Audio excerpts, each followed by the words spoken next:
మెదక్ జిల్లా మనోహరాబాద్ మండలం రంగైపల్లి గ్రామంలో ఉన్న ఎంఎస్ అగర్వాల్ పరిశ్రమ వలన గ్రామస్తులకు తీవ్రమైన అనారోగ్యాలు, కళ్లు కనిపించకపోవటం, అలాగే చెవులు వినిపించకపోవటం, పిల్లలకు పెద్దవాళ్లకు పలు రకాల చర్మ వ్యాధులతో బాధపడుతున్నారని ఆరోపించారు. పొల్యూషన్ కంట్రోల్ బోర్డుకి మరియు కలెక్టర్కి ఫిర్యాదు చేసినా తమకు న్యాయం జరగడం లేదంటూ వారు మండిపడ్డారు. ఎంఎస్ అగర్వాల్ జింక్ ప్లాంట్ నుండి వచ్చే వ్యర్థమైన పొగ, కెమికల్తో వ్యవసాయ భూములు కూడా బీడు భూములుగా మారి తమకు జీవనాధారం కూడా లేకుండా పోతుందంటూ వాపోయారు. మరి ఈ కాలుష్యంతో కొంతమంది చర్మ వ్యాధులతో గ్రామస్తులు మరణించారని, ప్రభుత్వం తమకు ఇకనైనా న్యాయం చేయాలని కోరుతున్నారని పేర్కొన్నారు. ఎంఎస్ అగర్వాల్ పరిశ్రమ ఎదుట మహిళలు, గ్రామ యువకులు పెద్ద సంఖ్యలో ధర్నా చేపట్టారు. రంగేపల్లి విలేజ్, నా పేరు మురాడు వెంకటేష్. మేము ఒక 1990లో ఇల్లు కట్టుకున్నాము రంగేపల్లి గ్రామంలో. ఈ ఎంఎస్ అగర్వాల్ కంపెనీ తోడు 2004లో కంపెనీ వేసిండు. అది రోలింగ్ మిల్లు, పత్తి కంపెనీ వేస్తా అని చెప్పి రోలింగ్ మిల్లు వేసిండు, చిన్న కంపెనీ వేసిండు. తర్వాత పర్నేస్ వేసిండు. ఆ పర్నేస్ వేసి మొత్తం స్క్రాప్ తెచ్చి కాలుస్తే మొత్తం మా ఇంట్లోకి వస్తుంది పొగ, మొత్తం జ్వరాలు, దుర్గా, శబ్దము భరించలేకపోతున్నాం. కలెక్టర్ కూడా ప్రజావాణి వేసాము, కలెక్టర్కు 10 సార్లు 100 సార్లు ఇచ్చినాము. ప్రజా సేకరణ పెట్టి పర్మిషన్ ఇస్తామని చెప్పిండు కలెక్టర్. 2 కలెక్టర్లు వచ్చారు, క్యాన్సిల్ అయింది. ఇప్పుడు మళ్ళా ఏ అనుమతులు లేకుండా 200 టన్నుల బట్టేస్తుండు. ఎంఎస్ అగర్వాల్ కంపెనీ పొల్యూషన్, భయంకరమైన పొల్యూషన్ ఇది. దీన్ని పట్టించుకున్న మానవుడు లేడు. మోడీ ఈరోజు ఏం చెప్తుండు, పొల్యూషన్ గురించి చెప్తుండు. ఈ భయంకరమైన బట్టీలు పెట్టి 200 టన్నుల బట్టి, ఇంతకుముందు ఉన్నది 50 టన్నుల మాత్రమే బట్టి, ఈరోజు 200 టన్నుల బట్టి పెట్టి ఇక్కడ ఇంత ఉపాధి లేదు. వాటర్ మొత్తం పొల్యూషను, భయంకరమైన పొగ వదులుతారు, భయంకరమైన శబ్దము. ఈరోజు ఎంతమంది బండ్లు, ఇవంతా ఎంత పెద్ద పొల్యూషన్ అంటే ఊరికి దాంతో ఎలాంటి ప్రయోజనం లేదు. మేము చాలా బాధపడుతున్నాం. ఎవరైనా ఏమైనా అన్నామనుకో ఇక ఇట్లా పోలీసు వాళ్ళని పిలిపించేసి భయపట్టించేసి ఇక్కడ నుంచి పంపించేస్తారు. దీంతో ఎవరికి ప్రయోజనం లేదు. ఈ కంపెనీ తక్షణమే దీన్ని బంద్ చేయాలని మేము అందరం ఊరందరం కోరుతున్నాం. దీంతో చాలా ప్రాబ్లం. స్క్రాప్ తెచ్చేస్తారు, అక్కడ స్క్రాప్ ఉంటుంది. ఆ స్క్రాప్ వేస్తే మొత్తం భయంకరమైన పొల్యూషన్, మొత్తం క్వాలిటీ మెయింటెనెన్స్ ఉండదు. ఇది మొత్తం దొంగ కంపెనీ ఇది. దీని దగ్గర ఎవరైనా గట్టిగా మాట్లాడితే వాళ్ళ మీద కేసులు పెట్టించి అక్రమంగా భయపట్టించి వాళ్ళ ఇంట్లో నుంచి రాత్రిపూట పోలీసు వాళ్ళని పంపించి తీసుకుపోయి వాళ్ళని భయపట్టించుడు చేస్తుండు ఎంఎస్ అగర్వాల్ నుంచి. మాకు చాలా పెద్ద ప్రాబ్లం జరుగుతుంది. దాని గురించి కలెక్టర్ చెప్పినా కలెక్టర్ స్పందించలే. ఎన్నిసార్లు మేము కలెక్టర్ దగ్గర కలిసినా కానీ, పొల్యూషన్ కంట్రోల్ బోర్డు పోయినా కానీ ఎవరు పట్టించుకున్న మానవులు లేడు. దీని గురించి ఎంఎస్ అగర్వాల్ నుంచి లంచం తింటారు, దీన్ని పట్టించుకున్న మానవులు లేడు. తక్షణమే సీఎం గీట దీని మీద స్పందించాలి.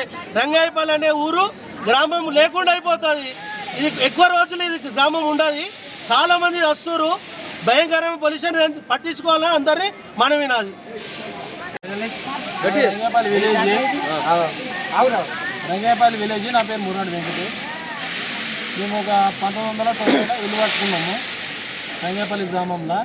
ఈ ఎంఎస్ అగర్వాల్ కంపెనీ తోడు 2004లో కంపెనీ వేసిండు. అది రోలింగ్ మిల్లు, పత్తి కంపెనీ వేస్తా అని చెప్పి రోలింగ్ మిల్లు వేసిండు, చిన్న కంపెనీ వేసిండు. తర్వాత పర్నేస్ వేసిండు.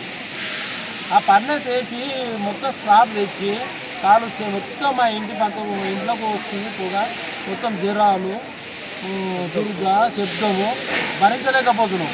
కలెక్టర్ కూడా ప్రజావాణి వేసాము, కలెక్టర్కు 10 సార్లు 100 సార్లు ఇచ్చినాము. ప్రజా సేకరణ పెట్టి పర్మిషన్ ఇస్తామని చెప్పిండు కలెక్టర్. 2 కలెక్టర్లు వచ్చారు, క్యాన్సిల్ అయింది. ఇప్పుడు మళ్ళా ఏ అనుమతులు లేకుండా 200 టన్నుల బట్టేస్తుండు. జింక్ ప్లాంట్ వేసిండు, ఏ పర్మిషన్ లేకుండా. ఆ జింక్ ప్లాంట్ నుండి వచ్చే స్మెల్ మొత్తం పిల్లలు పడిపోతున్నారు, విషజ్వరాలు వస్తున్నాయి. మొత్తం హాస్పిటల్లో లక్షల బిల్లు అవుతుంది. ఈ గరీబులము మేము ఏం తెలిసి పెట్టుకోవాలి? మేము కంపెనీ వల్ల మాకు ఏం ప్రయోజనం లేదు. మేము సౌండ్ వస్తుందని వచ్చి ఏ పనికి వస్తే పోలీసు వాళ్ళకి చెప్తున్నాం, కేసులు పెడుతున్నాం. మాకు ప్రయోజనమే లేదు ఈ కంపెనీ వల్ల. ఇప్పుడు దోసటాన్ని బట్టి ఆపమని చెప్పి కలెక్టర్కు కాంపిటీషన్ రీసెంట్గా పొల్యూషన్ చైర్మన్ కూడా ఇచ్చినాము ఆయన కూడా స్పందించలేడు. ఒక్క పొల్యూషన్ డిపార్ట్మెంట్ కూడా వస్తలేరు ఇడికి, పట్టించుకున్న మానవుడే లేడు. రంగేపల్లిలో ఇప్పుడు కంపెనీ కూడా ఏదైతే మేము 1990లో ఇల్లు కట్టుకున్నామో కంపెనీ పడకముందు మొత్తం ఇక్కడ నుండి ఇన్ఫెక్షన్ అయ్యి మొత్తం కాలు పడిపోవడం, కాలు సర్జరీ చేయడం, చనిపోవడం, ఇప్పటికి ఒక 20 మంది చనిపోయారు రీసెంట్లీ ఈ పొల్యూషన్ వల్ల. అయితే ఫారెస్ట్ మొత్తం నాశనం అయిపోయింది. ఫారెస్ట్ కూడా స్పందిస్తలేరు. కంపెనీ జాబ్ కూడా కంపెనీ ఉంది, ఫారెస్ట్ జాబ్ కూడా ఉంది. ఫారెస్ట్ మొత్తం నాశనం అయిపోయింది. మరి ప్రకృతిని ఎవరు కాపాడుతారు? కలెక్టర్కి ఇచ్చినాము, మరి ప్రకృతిని ఎవరు కాపాడాలి? ముఖ్యమంత్రి దృష్టికి తీసుకెళ్తారా? ముఖ్యమంత్రి దృష్టికి తీసుకెళ్తాము. తీసుకుపోయినాం కేసీఆర్ గారికి. కలెక్టర్కు రీసెంట్గా కలెక్టర్ చెప్పిన, మరి కలెక్టర్ స్పందించినప్పుడు మరి మేము ఏం చేయాలి? ఈరోజు సీఎంకు కూడా 10 సార్లు చెప్పినాం, స్పందించలేడు. ఇప్పుడు కొత్త గవర్నమెంట్ వచ్చింది కాబట్టి కాంగ్రెస్ ఈ కొత్త సీఎం కూడా పట్టించుకొని మాకు న్యాయం చేయాలని మేము కోరుతున్నాం. ఏం కావాలి న్యాయం అంటే? న్యాయం అంటే మాకు ఆ కంపెనీ వద్దు, ఆ సౌండ్ పొల్యూషన్ బంద్ కావాలి. ఇప్పుడు వేసే దోసటాన్ని బట్టి మొత్తం డిస్మెంటల్ చేయాలి, బంద్ చేయాలి. మేము ఆర్టీఏ పెట్టినాము, ఆర్టీఏలో ఎలాంటి పర్మిషన్ లేవు. మేము హెచ్ఎండిఏ పర్మిషన్ తెచ్చినాం, అది తెచ్చినాం అంటారు. తెస్తే సబ్మిట్ చేయమాను, కలెక్టర్ ఉన్నాడు కదా సబ్మిట్ చేయమాను, ప్రజాసేకరణ పెట్టమాను. ప్రజాసేకరణ పెట్టకుండా పర్మిషన్ ఎట్లు ఇస్తాడు?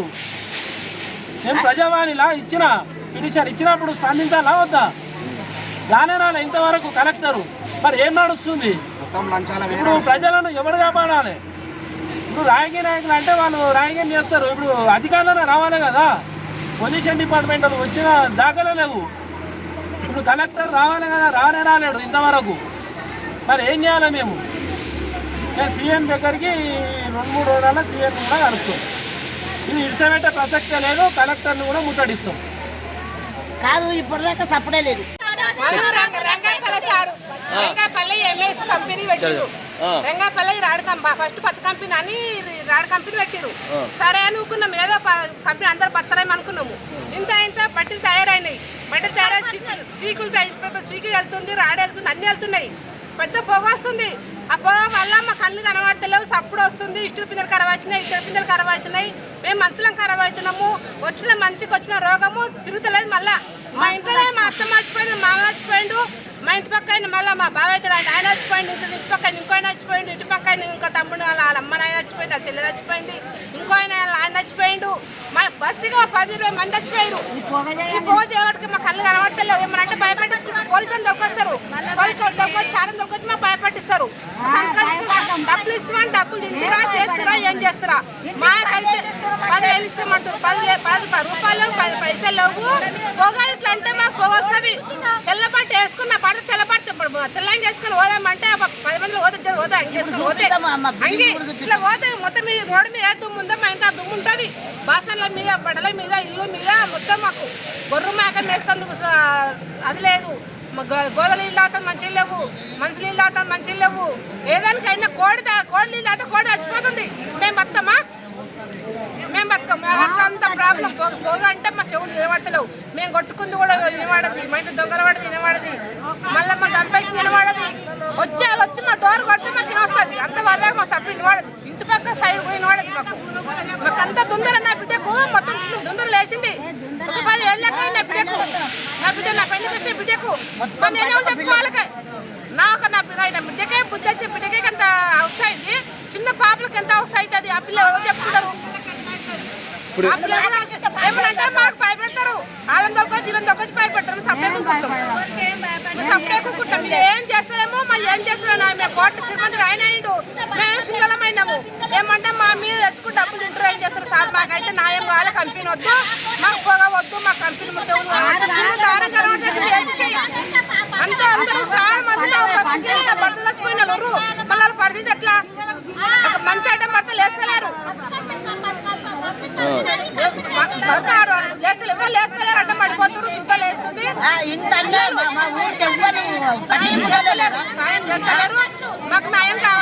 వద్దు మాకు. ఓ సీఎం పట్టించుకోడు, ఎవరు పట్టించుకోరు. నీళ్ళు తాగామంటే నీళ్ళు మాకు నల్ల నీళ్ళు అసలు పొంగొచ్చుకుని తాగాలి నీళ్ళు మేము. మాకు ఏం సాయం లేదు. కంపెనీ పొగ వస్తుంది. ఆ కంపెనీ పొగ బంద్ కావాలి, కంపెనీ బంద్ కావాలి.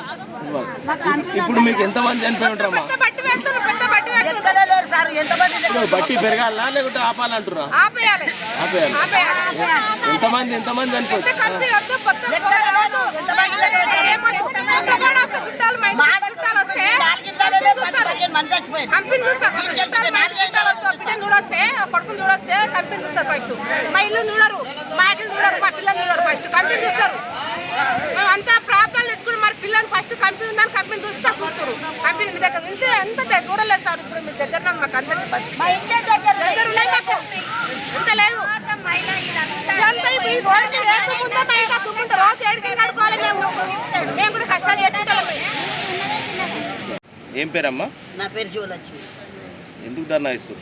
ఎందుకు ధర్నా? ఇప్పుడు అది పొగ వస్తుంది, మా పిల్లలు ఖరాబ్ అవుతారు. మళ్ళీ ఇది నీళ్ళు తాతాకి నీళ్ళు మంచిగా లేవు. ఊరంతా సప్పుడు గలగల గలగల అంటుంది. కూరలు చచ్చిపోయిన వస్తుంది. మళ్ళీ పిల్లలకు అంత ఇట్లా గీకుడు వస్తుంది. వాసన ఓసారి అంటే ఇంట్లో ఎండ రాకుండా కంపు వాసన. ఒకరిది కాకుండా ఒకరి సప్లిన్ వస్తుంది. అప్పుడు ఎక్కడన్నా చచ్చిపోతే కూడా ఇక్కడ వినొచ్చు. అది ఇనొస్తలేదు, ఏది ఇనొస్తలేదు. ఇంట్లో ఇట్లా కుదుకున్నా మాకు సప్పుడు ఇనొస్తుంది. కన్ను కనబడతలేవు. అంత పెయ్యంత రోగం. బట్టలు విండి బయట ఎండేస్తే మొత్తం కర్రెగా.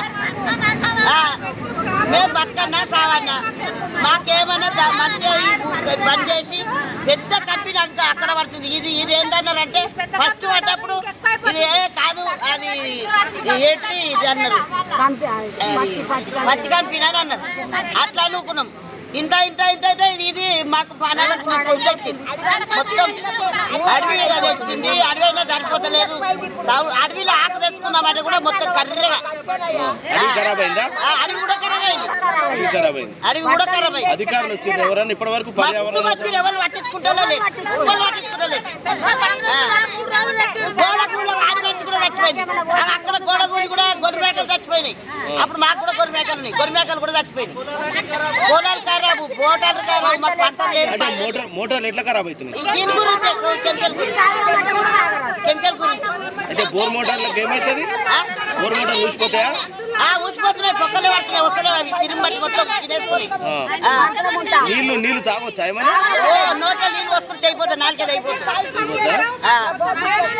ఇవన్నీ ప్రాబ్లాల కంటే ఇదంతా ఇది దానికంటే మామూలు లేకుండా ఈ బట్టీలు వేసి మా ఊళ్ళో మొత్తం చంపేస్తాయి. మొత్తం రంగపరం మొత్తం చంపేస్తాయి. చేస్తే న్యాయం ఒకటి జైలని వేయాలి. ఎవరన్నా లేకపోతే మా ఊళ్ళో తెచ్చి బట్టలు పిల్లలు చేయలేదు. ఈ రోగం మేమే ఇట్లా అవుతున్నాం. ఇంకా పుట్టబోయే పిల్లలకు కూడా ఇంకా ప్రాబ్లం ఎక్కువనే ఉంది. ఇంకా పెద్ద పెద్ద కంపెనీ తయారు చేస్తున్నాం. అట్లా చేస్తారా? మాకేమైనా ఊరికి సాయం చేస్తారా? లేకపోతే ఊళ్ళో తెచ్చి మొత్తం బట్టలు వేసుకున్నాం, చంపేసేది. మాకేం లేదు. కూరగాయ పంట మేము పంట కూడా పండిస్తున్నాం. కూరగాయ పంట పండించేది, కూరగాయ పంట అనేది లేదు. మాకు ఒడ్ల పంట చక్కగా వస్తలేదు. చూపిస్తాం మా ఒడ్లు. అప్పుడు మంచి నీళ్ళు పడవచ్చు. ఇప్పుడు ఇంతకోటి వేసినా కానీ ఇంతకొకటి కూడా దక్కలేదు. వరి చేను కూడా దక్కలేదు. ఎంతమంది చచ్చిపోవచ్చు అమ్మా ఈ కంపెనీ పౌడర్తో? ఎవరైనా చనిపోయిన వాళ్ళు ఉన్నారా? లెక్కనే లేదు. లెక్కనే లేదు. లెక్కనే వయసు మళ్ళీ వయసు ముసలి కూడా కాదు, వయసు అడ్డమైన రోగాలు. ఏం ప్రాబ్లం వస్తుంది అసలు?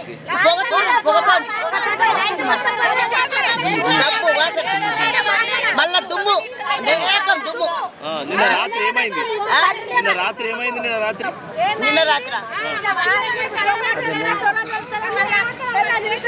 నడుగుదామంటే కన్నుగానే పడతలేదు.